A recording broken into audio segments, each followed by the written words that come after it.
3 रात 4 दिन लड़ते रहे, एक बूंद पानी नहीं, एक दाना खाना नहीं, एक सेकंड भी हम सो नहीं पाए। अगर सोते तो वो मौत होती, चारों तरफ से हमला ही हमला। ऐसे हालात में हम लड़े।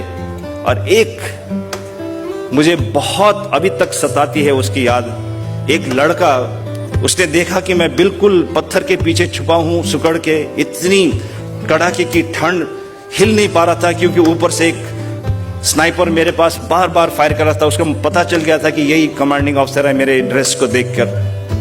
तो उस लड़के ने उठ के कहा कि साहब मैं उसके ऊपर फायर करता हूं, आप थोड़ा दाहिने बाएं हिल जाएं। लड़के को मैंने मना किया, बट लड़का जोश वाला था, 22-23 साल का लड़का था। उसने फायर किया स्नाइपर की तरफ। वो स्नाइपर बहुत ही शातिर और तजुर्बेकार था। बाद में हमने उसको मारा भी, पता चला वो कौन था। वो मेजर साहब था पाकिस्तान का, और उसने जीना हराम कर दिया था हमारा उसका स्नाइपर गन से। उसने 2 राउंड्स फायर किए। इस लड़के के बेचारा इधर बिल्कुल पेट में और सोलर प्लेक्सस में इधर लग गया, और यहां से गोली निकली। लड़का गिर गया।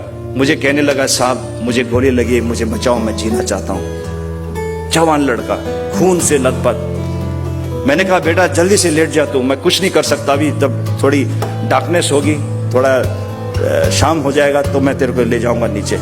और वो उधर ही लेट गया। जब वो लेटा तो वो जो सफेद सा जो इतना भी स्नो था उस इलाके में, बर्फ, उसका खून इतना जोरों से बह रहा था जैसे कि किसी ने नल की खोल दी हो। और खून से बेचारा वो पूरा स्नो पहले तो गुलाबी कलर, फिर रेड, फिर बिल्कुल कलेजे के कलर में जम गया।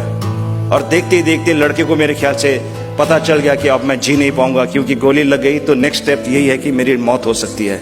उसने मेरी तरफ बहुत ही देर तक देखता रहा और मुझे कहा कि साहब मुझे बचाओ, मैं जीना चाहता हूं। मैं उसे हमेशा बोलता रहा बेटा मत घबरा, मैं कुछ करूंगा। लेकिन उस वक्त मेरे हेल्पलेसनेस की कोई सीमा नहीं थी। मुझे रोना आ रहा था कि मैं कुछ नहीं कर पा रहा हूं मेरे लड़के के लिए।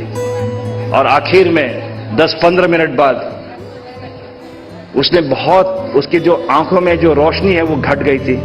उसने मेरी तरफ देखा और कहा साहब मुझे बहुत प्यास लगी है साहब, थोड़ा सा पानी पिला दो।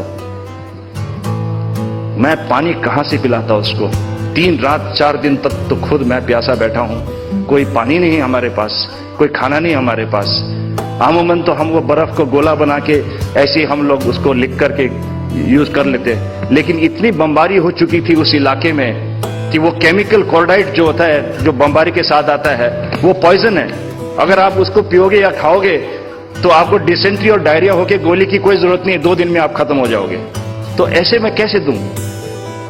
उस वक्त मुझे ये आया कि अगर मैं इसको, जा ही रहा है बेचारा, कुछ ही क्षण मोमेंट्स का वो मेहमान है, तो उसको मैं क्यों ना ये दे दूं, कम से कम आखिरी मरते हुए आदमी की इच्छा तो मैं पूरी कर दूं।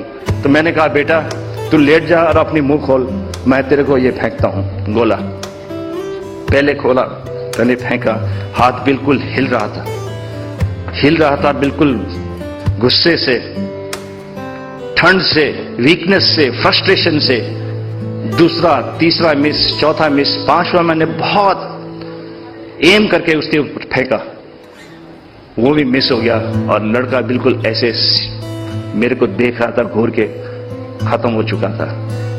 जिंदगी में मैंने कभी भी भगवान से कुछ नहीं मांगी थी। मैं कभी भी नहीं रोया था जब मैं छोटा था। मेरा भाई भी है, वो बताएगा, मैं कभी नहीं रोया था। लेकिन उस दिन मैं एक छोटे बच्चे की तरह खूब रोया, टूट टूट के रोया मैं। मुझे इतनी फ्रस्ट्रेशन हो रही थी कि, और हेल्पलेसनेस फील हो रही थी कि मैं कमांडिंग ऑफिसर, उस लड़के के लिए मैं तो बहुत बड़ा आदमी हूं, उसके लिए भगवान समान हूं, लेकिन मैं उसके लिए, मरते हुए आदमी के लिए कुछ नहीं कर